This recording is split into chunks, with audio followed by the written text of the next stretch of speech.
Hey guys, welcome back to Mentors for Military. We're going to take this down a little bit different path. There's so many different changes that are going on right now that people are noticing with technology, and whether that's ChatGPT, Grok, whatever your flavor of the moment is that you tend to use to ask questions, work out your next travel plans, write a book or write a paper, whatever it might be. People are using technology and artificial intelligence in so many different ways. There are lots of benefits to that. I think the other aspect of it is it's learning at a faster rate now than what they expected. And so what we want to discuss is what that means across the globe and everything for the new world of what we see here within artificial intelligence. But more importantly, from our perspective, it'll be around the table, will be around the battlefield, how we're applying it currently today, and how it could be applied later in the future and everything. So we've got guests. Obviously, Kyle Neal is here. What's up, guys?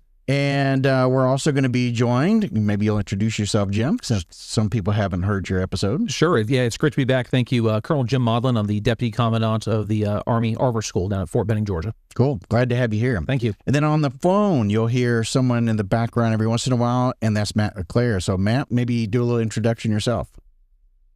Yeah, thanks for having me again. Colonel Matt LeClaire. I'm the commander for the Joint Pacific Multinational Readiness Center, the Army's newest combat training center, a regional CTC and operational CTC here in the Pacific. Great, thanks. So a few months back, I think it was, the Trump administration put out the America's AI Action Plan, which is a mini-page document that anybody can download. You can go out there and find it. I happened to download two things. I wanted to get the table of contents and the introduction piece, and I'm going to read from the introduction. The United States is in a race to achieve global dominance in artificial intelligence. Whomever has the largest AI ecosystem will set global AI standards and reap broad economic and military benefits. Just like we won the space race, it's imperative that the United States and its allies win this race. And I'll kind of conclude there. There's many more paragraphs. There's something you said, Kyle, right before we kicked off about this is the fifth race. This is the fifth one, right? So there was a race to flight. There was a race for nuclear, or the arms race to going into World War I, the nuclear race ending World War II. What was the other one? The space race, obviously, and now the race for the most robust AI ecosystem. You say the nuke race? I did. Okay. Yeah. So when you think about all those different things, everybody's trying to get to where they can control or have the greatest power and everything else. And for years, especially within the nuke race, it's been primarily Russia and America, although China's also entered in that space. Well, I think with AI, what most people don't understand here is that the capability of AI it's more than just doing papers or writing books and those types of things. It's a very, go out and do your own research about what the capabilities and how it grows. If you've watched movies and everything else, Terminator and such, trust me, it's not far beyond those realms. It's pretty wild what the capabilities they're talking about that it could have. And it's very important for a country or someone to own then that aspect. And so the United States obviously wants to be able to do it. And some of which will be, we think of ourselves as, being more ethical and practical, and we'll get into that, into the battlefield and what that plays. But that's the kind of the important reason why they wanted to do that. So I think maybe that would be a good transition to talk about the battlefield. So I went out and asked Grok, I'm like, what's the importance of AI to the battlefield? And this is what I think it was ChatGPT or whatever came up with this. It says AI in the battlefield offers increased speed, precision, and adaptability in areas like intelligence, surveillance, and reconnaissance, targeting, and medical support, but also raises significant risk of escalation, loss of human control, and ethical concerns regarding accountability for machine actions. We're going to get into the ethical part of it here in just a moment. But one of the things some of the things that outlines are key applications of intelligence, surveillance, and reconnaissance, targeting and lethality, autonomous systems, training and simulation, medical support, and decision support. So, guys, let's talk for a minute about AI on the battlefield, and most importantly, how it's being applied of what we've seen maybe in the current situation in Ukraine. Sure. Yeah, I think, one of the most obvious things that's happening on the battlefield today is just the ability to reduce the cognitive load on soldiers. There's so much data that's coming in. How do you turn that data actually into usable information? Then you can turn around and target the adversary. So it sort of reminds me of the modern day version of Boyd's OODA loop, the OODA. Was it observe, orient, decide, act, and constantly in that cycle. Now that cycle's faster. And with that though, as you pointed out, there's some risk there too when you're acting uber fast. But I think at this point, when we're looking at just the massive amount of information, you mentioned ISR, all the things that are out there right now that we're asking soldiers to do, and 20 years ago, even 10 years ago, those were intelligence specialists putting information together. We grew up writing on acetate. Now we're at the speed of war, as we like to say, with AI enabling our ability to target. And that then lends to at what point is a human really slowing things down? And we can get into the ethical piece of that too, but at some point, putting a human in the loop is going to cause a pause, and a machine's going to be able to do that faster. And when that actually happens, I think is probably a deeper discussion. I mean, we've been using some form of technology for years and years and years, especially I think at the War College and those types of places where we would play battle simulations against countries and everything, right? Now think about that in the sense of you ask the system, all right, what is the optimal plan here where we have world dominance? Right. And it starts laying out the plan based on what it understands of different countries' capabilities. That's a scary thought. Yeah. Well, and what you just said, what it understands is other countries' capabilities, because as we're seeing right now, I was just reading an article about a guy that was spoofed by ChatGPT and thought he had come across some nefarious plan, and he was emailing people on LinkedIn about, and he had gone down the rabbit hole with ChatGPT, or the poor kid that ended up committing suicide because ChatGPT helped him do it. So I think at this point too, with my limited understanding of the technology, it's only as good as the information that's feeding into it. Now. Garbage in, garbage out. Exactly. You create your own AI agent, right? And it feeds off of the things that you're telling it. So if I'm depressed and I'm telling this thing, I want to maybe hurt myself, it's coming back with the most efficient way for me to hurt myself. Yeah. So, right. So from a military aspect of that too, we got to be able to red team it, right? Yeah. We got to make sure that whatever we're doing, we've got some sort of check and balance in place that is checking on our own assumptions. We have this wonderful, fault in the military to treat assumptions as facts, and we can't fall into that habit also. And I'm excited to hear what Colonel LeClaire has to say about some of the lessons learned coming out of the Pacific, because I think we're still very much at the infancy of this in the American military. But to your point, it's a race, and we gotta speed up a little bit. Think about, like Ukraine, we started seeing, or the sexy thing that started going down the path here before even Ukraine was the use of drones, and we used them in Afghanistan. Yeah, we used them on the battlefield already, and then we started seeing new uses of drones that were being done by Russia, and where there was the dragon, or I forget what they call it, like the dragon's breath and those types of things. I think we talked about it in your episode, and especially So, the different capabilities that they started using with the drones. And then when we did the episode about China and some of its capabilities with new airplanes and aircraft and everything, with my neighbor that lives in the neighborhood that has his own podcast called Afterburn. The Afterburn podcast, our host and everything, talked about, you think about drone capabilities currently where they're doing, let's say, air shows where they're creating these cool little things up in the sky. Right. It's so, they're massive. Hundreds of thousands of them come together, or maybe even millions, to create these cool shows. Well, imagine if that replaced an aircraft, because the payload capability was exactly the same. Right. And so now you have $10,000 each pieces of drones versus one aircraft with a pilot. in case it gets shot down or something of that nature. So the payload capability is the same. The devastation that it can lay on is the same. So you started seeing some of those things in small little levels start playing out in the current battlefield that we saw out there. And to your point, maybe this is a good time frame too to, Matt, talk about some of the things that you're experiencing and lessons learned, and especially with how the Army has been applying it. Yeah, I appreciate the opportunity to share, and forgive me for feeling like I'm a little bit of the devil's advocate in this one, because I'm dealing with what we're actually seeing at the moment, like right now in the Pacific. And I'll just dabble in two areas, and then I can further articulate maybe later on. The first thing is that no matter how much growth we've had over the last couple of years, and how much we've learned from what's happening in the Ukraine and applied that into the Pacific, the first thing that's hitting us right in the face is that it still doesn't replace the need for leadership and people to make those decisions that can make decisions faster than their adversary. Those will be the leaders that are successful and then that win.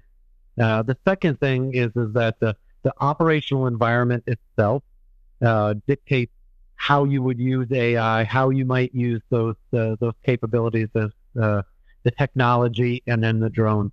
And the biggest difference that we have out here in the Pacific is simply the distances from one location to another, the range at which you would ask this technology to go, and then the availability of networks in order to use such AI.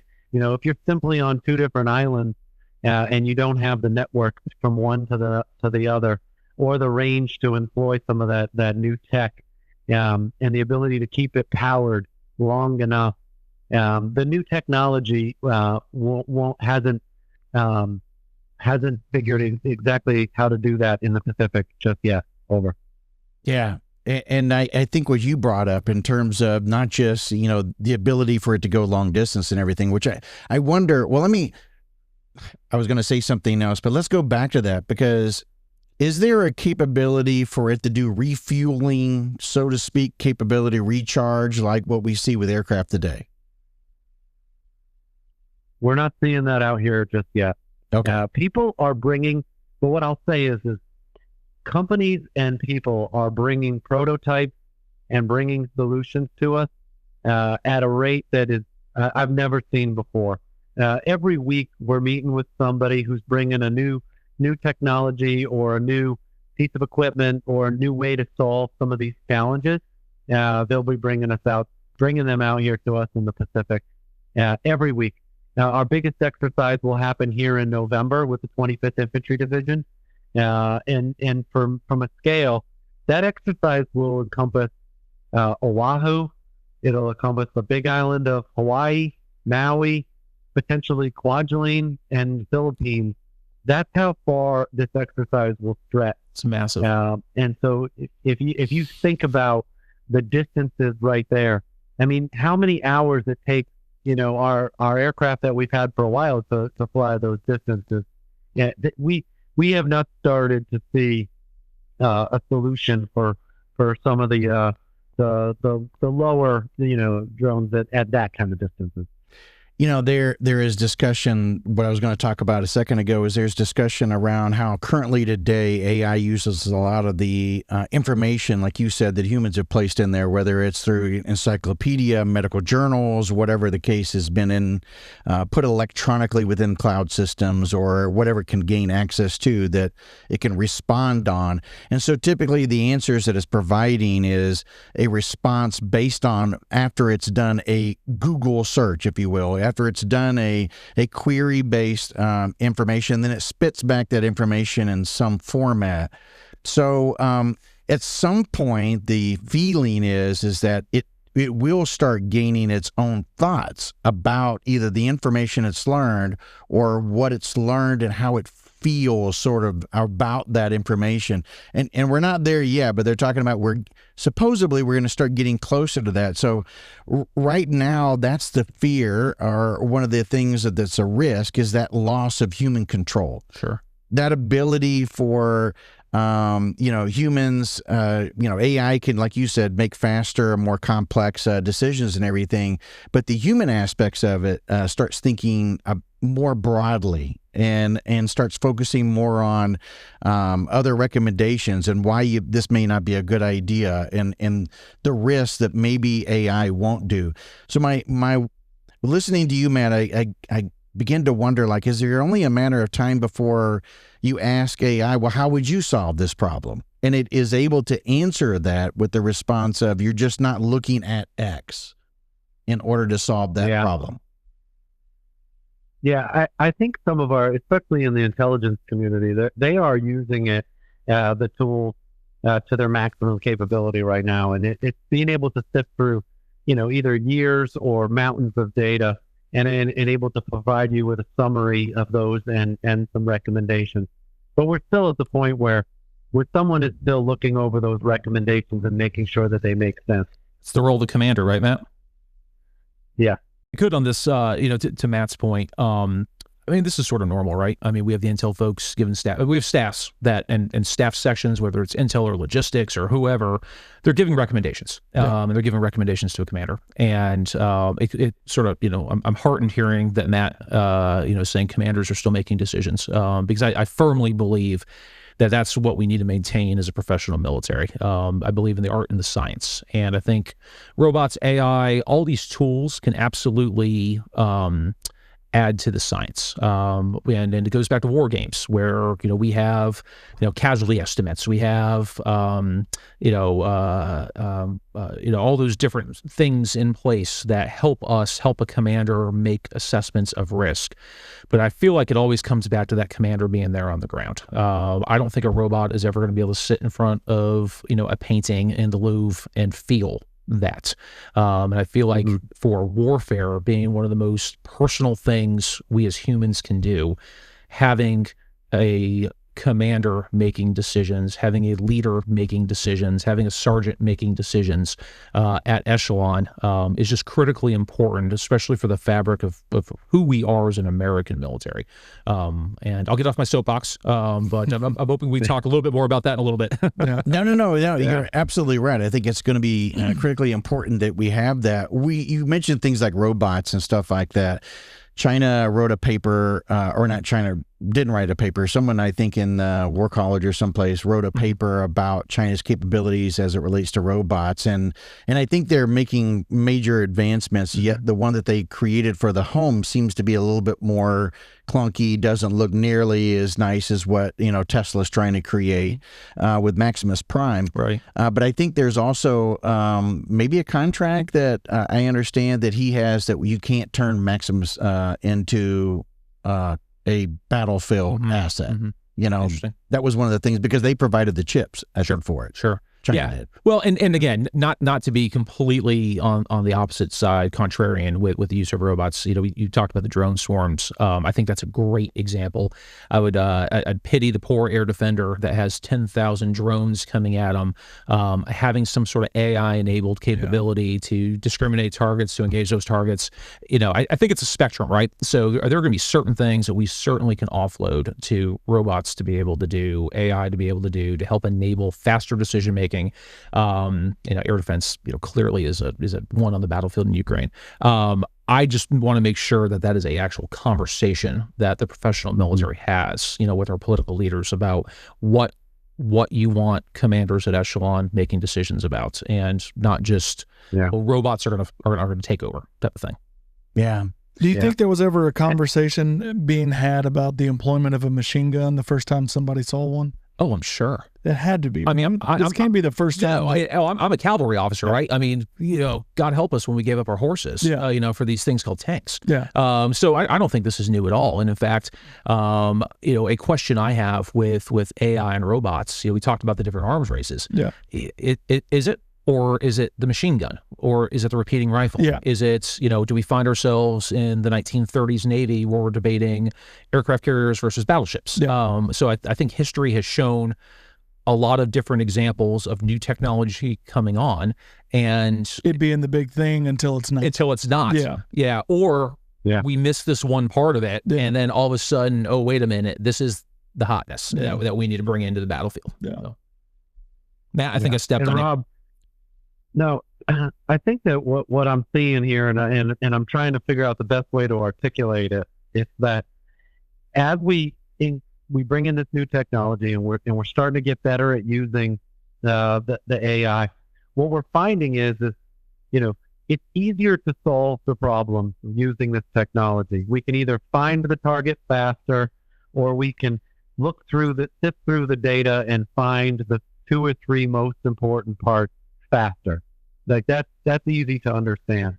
Where the leader comes into play is the leader knows what questions to ask and knows what problems we need to solve right now. That's right. Point. So that's where the machine doesn't quite know is what problem needs to be solved. What do we need to ask? What targets are still left on the battlefield that are inside of our high payoff target list?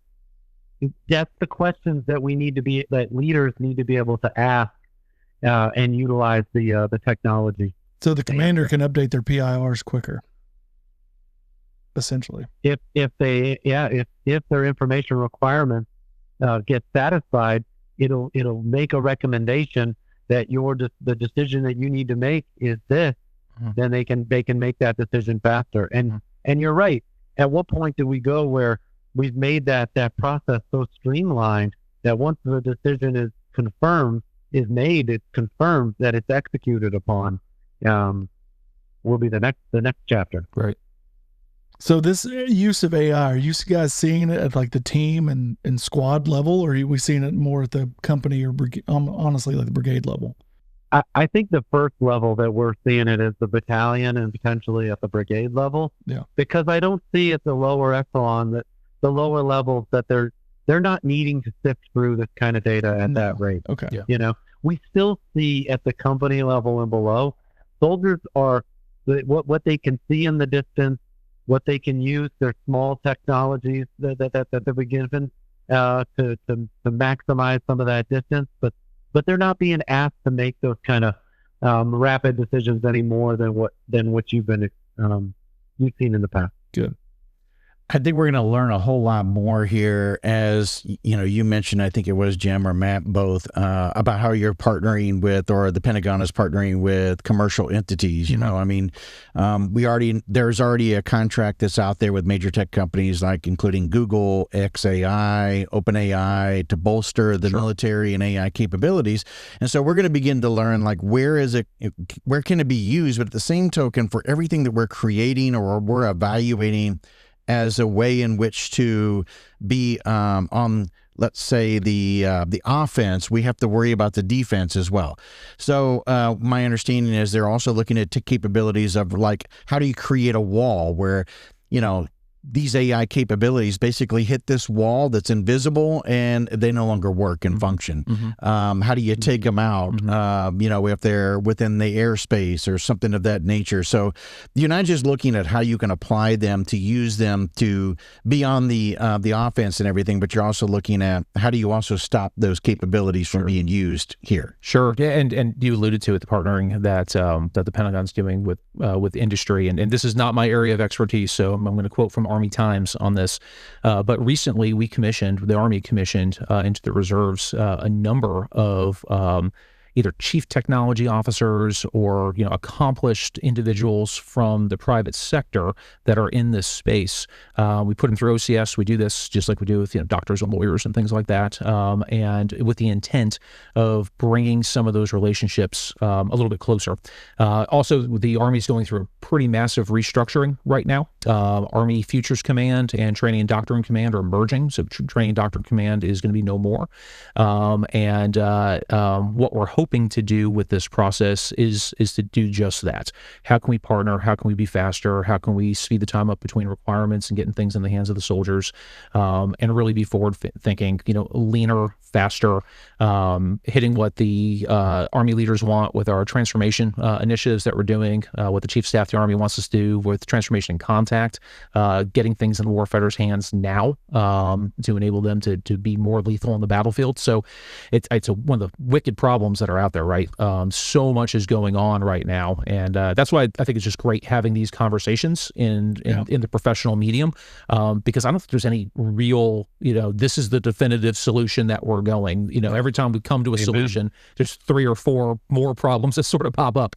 This is all good stuff that we're doing, I think. I would say we probably went through this very scenario not that long ago with cybersecurity. Sure. Right? Oh, yeah. Right? Because we were getting hit from all different angles, and we knew that and how it was being utilized. And of course, what did the Army do? The Army started beefing its capabilities using cyber personnel. Oh, I thought you were going to say I was going to do more cyber awareness training. So that's okay. I still lost my cat card. I can see mine right now. So, okay. No, but I mean, like, a lot of companies and corporations really started investing in that as well. As a matter of fact, out in the private sector, if you have that capability and knowledge, or even if you've worked on the dark web, they want you to come in because they want you to figure out, if we're going to get hacked, maybe you go out there with all your capabilities and knowledge and stuff and try to hack us. Right. And then that'll make sure our defense is there and such. So I think there's a lot more. What you guys are bringing to the table is that there's a lot more that has to be understood before you can really start applying it. And if you're rushing and thinking that you can apply it, and I'm sure that there are countries, not to be named, that are out there trying to portray in which it's already there. Right. But I think what we're understanding is that maybe it's not as advanced as what we think it is at this moment. Yeah. I mean, I tend to, I don't know, maybe it's just the, the getting older Colonel American in me, but I tend to think we're pretty damn good. Not to underestimate our enemies. You always got to give your enemy some credit, but I think we're gonna.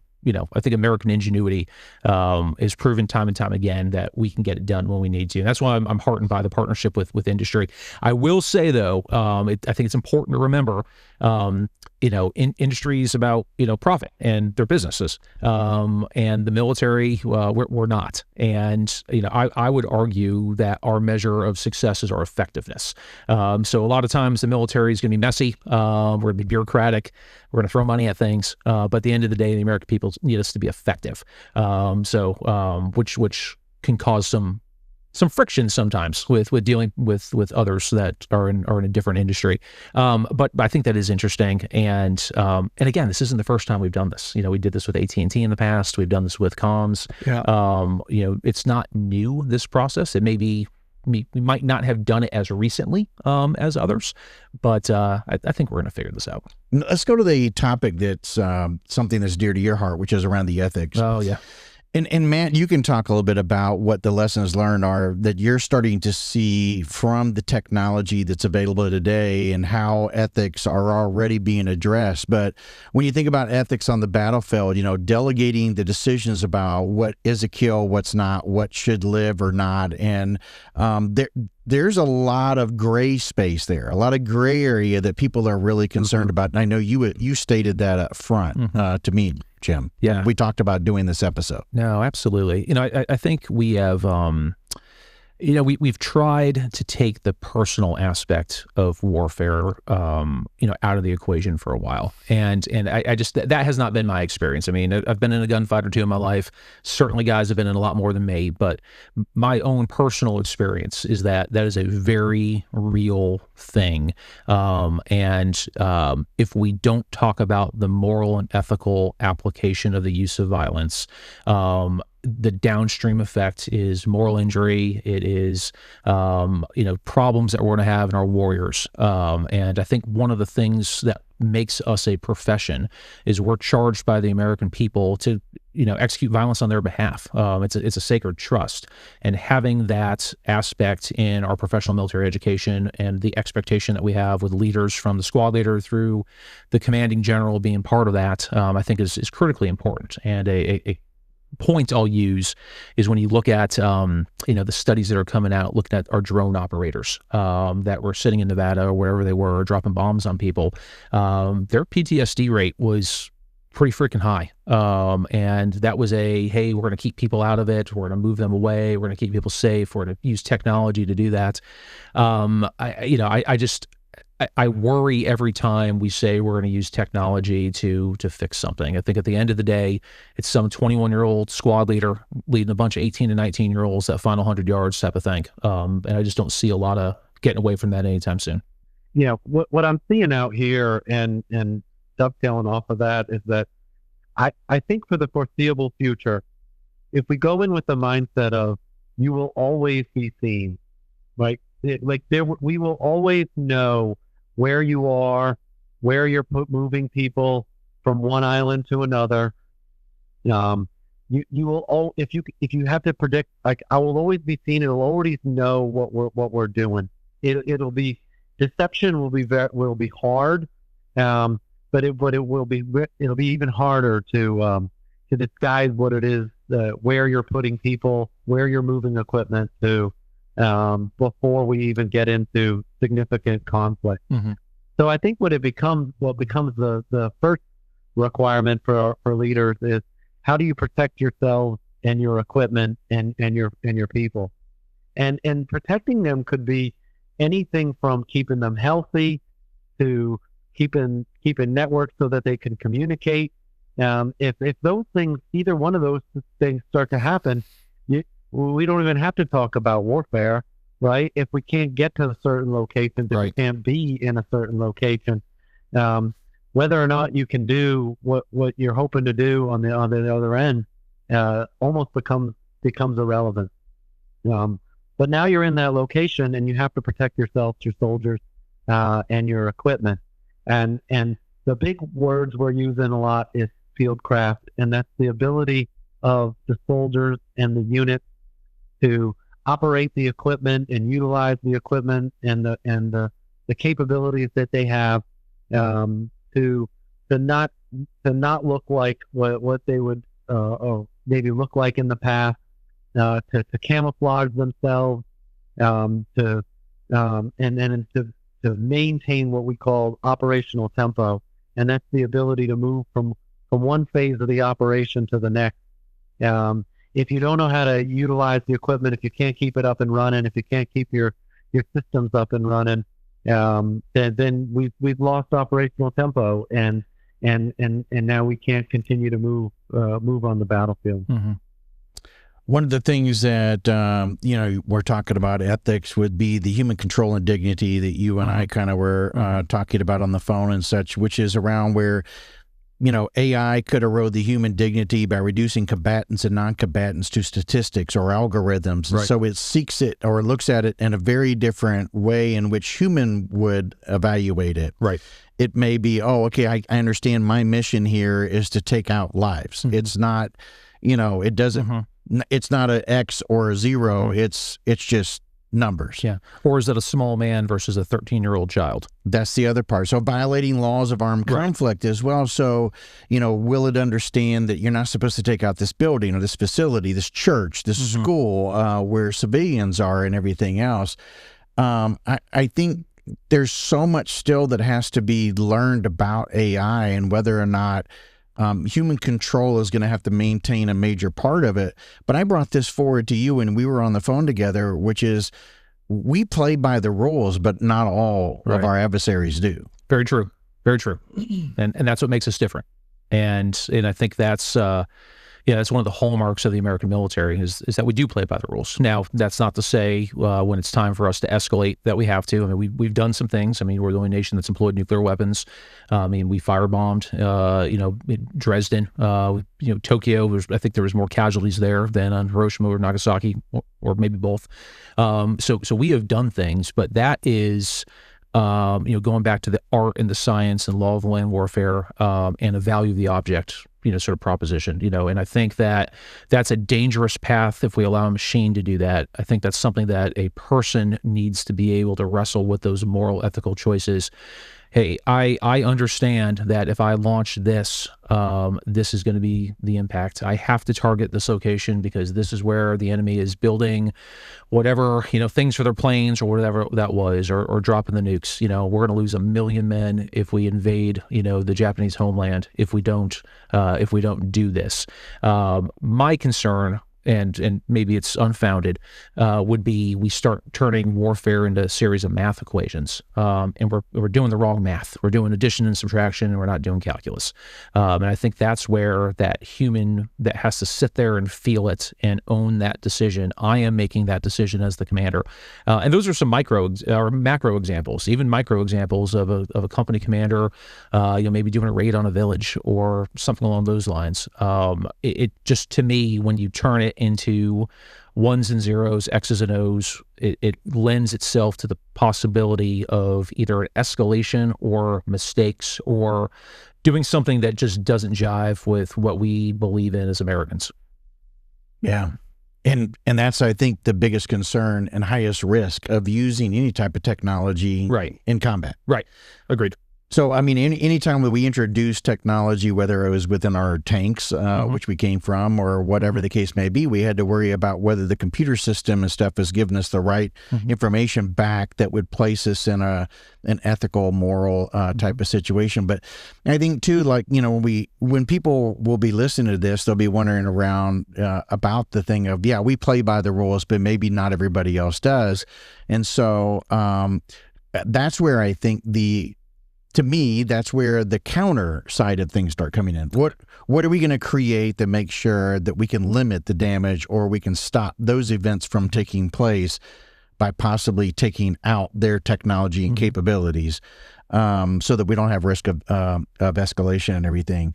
So, Matt, are you starting to really start creating, or are you guys thinking like you have to create the playbook by which commanders will lead technology going forward? It's, I'm sure, part of the total discussion.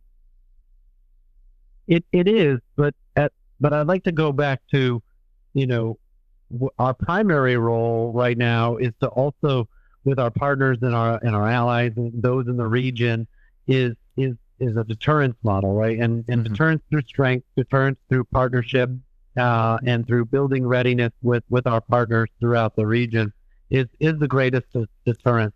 And as we practice together and we start to become, more lethal, more ready at the lower echelons, we get to practice with some of those technologies. Yeah, it's a great point. And really understanding or making sure that humans have control of everything that's going on is what's going to be most important. And you're going to have a fail-safe button or a whatever the case may be that basically says, all right, this is it. We're done. Now we got to get back to the human aspect of this whole thing. What do you guys see in terms of, and maybe you can't really answer this question, but in terms of timelines and everything else, it sounds like you guys are a lot more confident that the timeline before these things are going to be used in any advanced mode of what you might be seeing, like in a Terminator movie. We're further away than maybe what, and when I say we, I'm not talking about just the United States, mind you. I'm talking about the world, the global aspect of it, might be further away than what people think because of the learning curve and how long. And I ask that if you guys can answer it because I want to know, like, do you feel like that could be sped up by some means if countries, adversaries, technology or whatever has the ability to do it on its own? Yeah, I mean, at least for me, I'm not in the R&D space. So in terms of the developing tech, I see the toys. We just had the maneuver conference at Fort Benning last week. So I see all the things that industry is showing us. And it's great. And every year that goes by, we're getting more and more and more capable.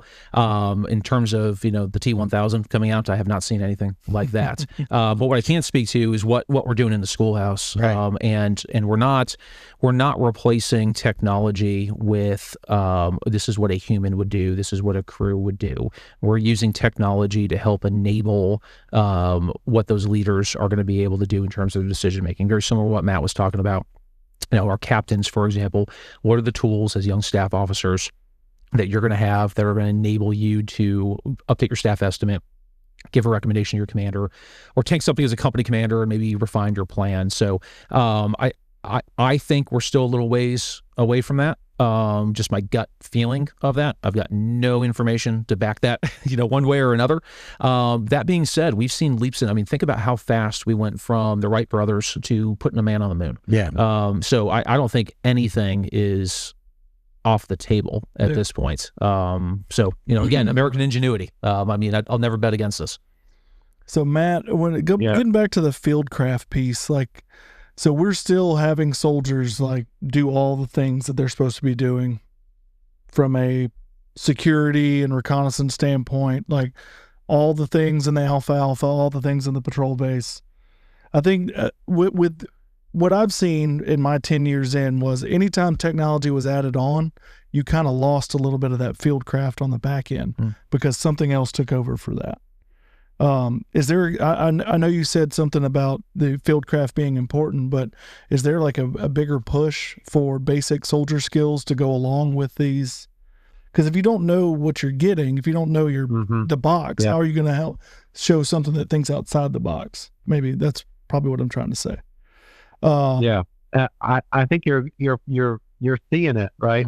And it's that as we're now years into this modernization and new technologies. It's been years that this has been going on, right? Since the war in Ukraine kicked off, right? They are learning at a rate that is, almost, it's not been seen like this before. And they're learning because they have the need. They are at war right now. Right. And so they are learning at a rate that is significantly different from what we are when we're not in a war, right? But what they are learning is how to lead with robots instead of humans, and how to use some of that technology in place of what humans were asked to do in the past. And you dabbled on it with the reconnaissance and security to be able to go out there and confirm or not if the enemy is out there. Is the enemy out there a mile down the road? Well, now let's use a drone. Let's use some form of a robot to figure that out and not have to send in humans, right? But what it's also identified is that we still need, when it comes time to do that company attack, we need soldiers that can do company attack, right? And we need battalions that know how to seize terrain if they're asked to seize terrain once we confirm it with that new technology. And so we can't swing the pendulum all the way to everybody needs to know how to use the drones and the multi-domain, equipment. Some folks do, and they need to be the experts on it. But if you're an infantryman, an artilleryman, in armor, you need to be able to do what your mission essential task list is. And I see the pendulum swinging back to acknowledging that we need to be able to do what we're asked to do when we're asked to do it. Yeah, Matt, I think you just hit the nail on the head with that. The American Army is strongest when we fight combined arms. And I think when you look historically, you always have some sort of infantry. You always have some sort of long-range precision fires, indirect, whatever you want to call it. And you always have some sort of shock troop that can do that. And, the ratio can change. But I just, I'm not surprised, Matt, you're saying what you're saying, that, at the end of the day, soldiers got to be soldiers and, and do the things. And, Matt, it's funny, as you were talking about basic soldier skills, I remember sitting in your office in, I think it was 2019 or so, talking about fieldcraft and how we needed to get better out there in the 25th. And I imagine, two Legionnaires were probably, bitching about very similar things somewhere in Gaul about their guys, 2,000 or so years ago. So I think that's the problem that we're going to continue to see. And, but to the point about fieldcraft, though, we're seeing it at the schoolhouse too. Doing the fundamentals well matters. And when we're able, we don't have to get, super high speed about things, but let's just do the fundamentals consistently, time and time again. The blocking and tackling of warfare is it. Shoot, move, and communicate, right? It really is that simple. Yeah. Right. It's crazy to hear you guys talk about this too, because I can remember a time frame when new technology started getting applied, called computers, came around about 1990 and stuff. Everybody thought that it was going to solve all the problems, right? Yeah, and it's actually going to do all this work for us. And here we are, 35 years later, and we actually get crippled when we find out that we can't take a credit card because unfortunately the machine's no longer working. Right. So I'm sorry, we're going to have to close the shop today because we can't take currency unless you have cash. So it hasn't replaced everything. I think as humans, we forgot, though, how to act without it. So what you guys are doing is giving a little bit of comfort that, no, you can't. You still have to fight the battlefield. The war is still going on. The enemy's still there. Right. And so you still have to carry on.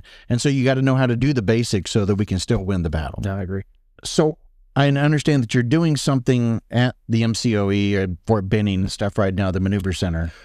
We are, and just for the larger audience, the Maneuver Center of Excellence at Fort Benning, Georgia, is composed of both the infantry school and the armor school, and we're really in a very unique position at Benning. I like to describe it to people: when you're a kid playing in the woods, playing Army, all the things you imagined you were doing, that's what we do at Fort Benning. And what's really neat is we've got our training base there. We have our basic training, an AIT combination, we call it one station unit training, for all of our infantrymen and armor crewmen. We have things like Airborne School and Ranger School. We also have something called our Lethality Brigade, and that's where we have the Master Gunner School, where we train experts on Bradleys and tanks. That's where our Sniper School is. So we have a lot of training capability there. We also have a Maneuver Battle Lab where we can do experimentation in a simulations role. We have our doctrine writers that are there, and we also have what we call an experimentation force. So we have a company-size element at Fort Benning that does just that. It experiments. So we get robots, we get new pieces of kit. We're running a small UAS course now at Fort Benning. We just stood up this past year. So we're really trying hard to keep pace with technology and then inform the larger Army. We sort of view it as that's our role as the maneuver centers to support the force comm units, that are out there in the field. So how can we experiment? How can we come up with best practices? How can we enable them to be both successful in the transformation contact, was the Chief of Staff of the Army's priority right now, as well as the larger Army transformation initiatives that are out there. So open invitation, come down and visit me at Fort Benning. I'd love to show you our drones and our robots. I'll give you a great tour. Matt, you too, if you want to come TDY out here. Yeah. I love it out here in paradise, though. Yeah, who wouldn't? Aloha, brother. Yep. I'll kind of send us back around and I'll let everybody get a few minutes to give their thoughts about this whole situation, because there's going to be a lot more conversation that happens about this as more papers are presented, white papers I'm talking about from defense agencies, the civilian sector, or whatever it might be.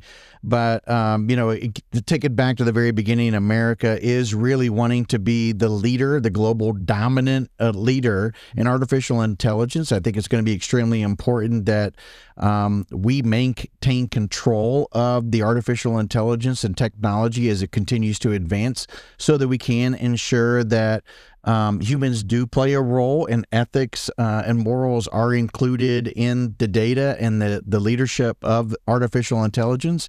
And I think that's the main reason why our government is really trying to engage the private sector with our battlefield and our military side, so that we can ensure that when it's developed, those things are considered as part of the application.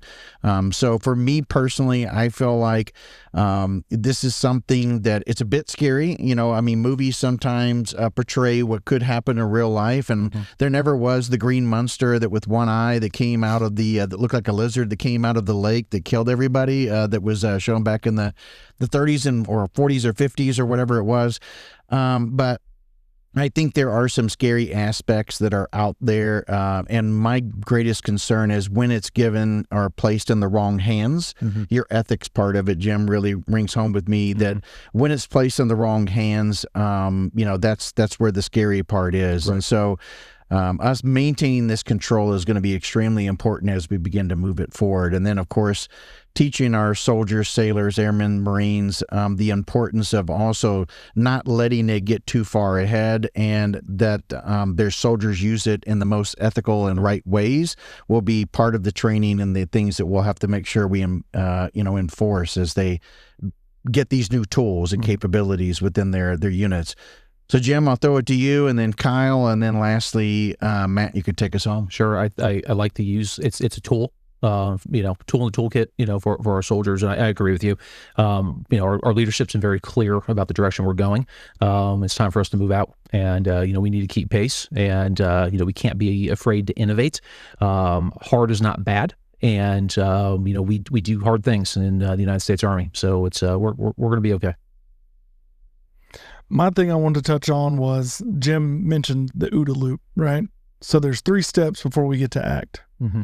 AI could do all 3 of those. Mm-hmm. That 4th one has to be a human aspect. Yeah. There has to be the feeling of war, right? That's a good point. They can do the first 3, but the acting point has to be based on a leader on the ground. Yeah, I agree. And that is my only concern with this is if it gets out of control and that OODA loop is unbroken by a machine, it could get really bad really quick. So I think commanders understanding what they have, when they have it, when it finally comes out, what they have and when they have it, and putting that human control in control of that piece is going to be huge. Yeah.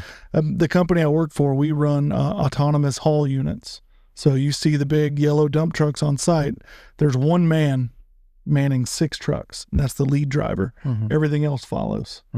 So instead of that one man being in control of 1 truck, he's in control of 6 now. His liability went from $750,000 to $4.5 million just because we decided to get autonomous trucks. So there's going to be a big disparity in what you're responsible for when you have more things under your control. Sure. Take us home, Matt.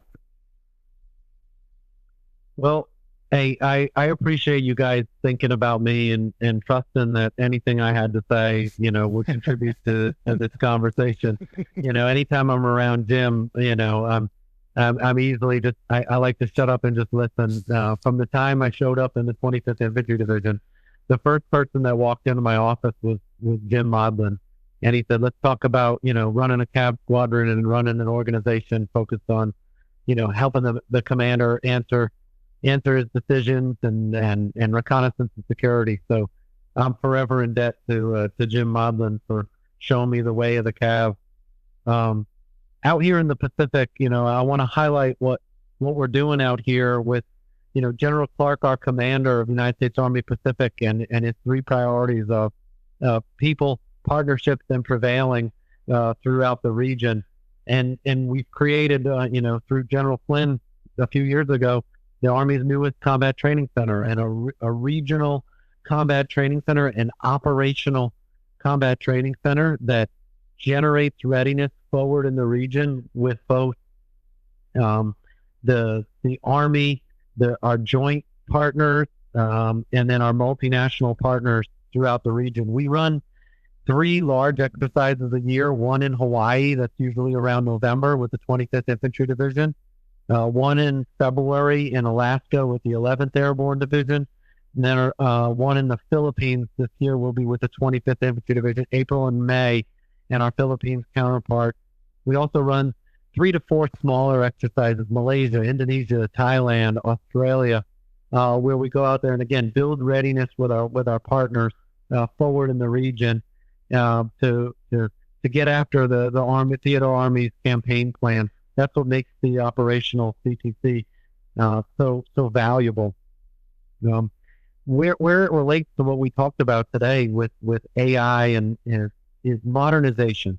Modernization, and General George has made a huge push towards, and the Secretary of the Army, towards modernization of the combat training centers. And they've asked us to prioritize how we would modernize the CTC and therefore increase readiness in the region. And I bucketed modernization for JPMRC, the Joint Pacific Multinational Readiness Center, into 5 buckets. The first being we have to provide some form of agile combat command and control. We have to establish, strengthen, and expand what we call the box, and that's through like our mesh network that we can create throughout the region. The second bucket is our ability to provide like a common operational picture for the senior trainer. In this case, it's the division commanders, to be able to see what's happening out there. Are we achieving our training objectives? How do we turn what we call the rheostat up and down for on the enemy, so we can achieve those training objectives. The third big bucket is how we're modernizing the enemy replication, and given the rotational units, the greatest fight that they might have to see in the future, and that's focused on making the box feel real with electronic warfare, with unmanned aerial systems, counter UAS, and all of that, those multi-domain operation equipment to give the adversary. The fourth bucket is our ability to sustain pace with the rotational unit. And as the units go through transformation and contact, they get new equipment such as the ISVs. That's been a huge game changer in the ability to move infantrymen around the battlefield, and we have to be able to sustain pace with them. And then the last is increasing our mission command infrastructure so that we don't necessarily have to pick up and move every time we go from, say, one island to another. It's our ability to create networks, transport data back and forth, and create a simulation of those exercises and that transition throughout the region. And then I'll sum it up with I couldn't see it anymore that leadership and people being able to guide these systems into the future, knowing what decisions need to be made going into the future, will be at a premium. And winning is knowing what's important right now, and leadership is the linchpin to winning. Wow. Let me tell you that you mentioned something that really hit near and dear, which was modernization. And maybe that's a good way for us to close this out because, in the private sector, some of you guys know that I do something in the private sector that's dealing around operations. And I had an individual that talked to me much more, less about technology and the use of technology and more about modernization. And so it struck a chord with me that when the board of directors asked me that exact same question at one point and said, how are you applying technology to today's world and stuff within our business in order to improve us and make us better? And I said, the thing is that technology is not always the path, that sometimes it's just the little things that needs tweaking, whether it's creating a jig or something of that nature in order to make something faster or improved, or improving capabilities of the individuals that we have that work for us, or asking them some small improvements that they could make within their processes in order to make speed to delivery. But sometimes technology is the last thing. But if we don't understand our processes well enough, then applying technology is going to fail. Right. And so I think that goes back to what you were describing earlier, Jim, and then Matt really hit on it there about that fieldcraft aspect of it. Again, modernization is the application of technology, but also the other capabilities that must accompany it, and then the overall leadership piece that you just mentioned, Matt. Mm-hmm. Thank you all for joining us here on the show. You coming this way, Jim, and joining us here in studio. Absolutely. It meant a lot for you to do that. And you bringing forward the MCOE and TRADOC perspective of what's going on in the technology space. And Matt, for you joining us there from wonderful Hawaii and the Pacific and everything, and also sharing your wisdom of what you're seeing and how it's being applied currently within the Pacific space and our neighboring, countries and stuff that work with us, our allies, and how they're applying that. I really appreciate you coming on, brother. Both of you. Thanks. I appreciate the opportunity. Yeah. Thank you. Thank you. You guys have a great evening. Okay. Thanks, guys.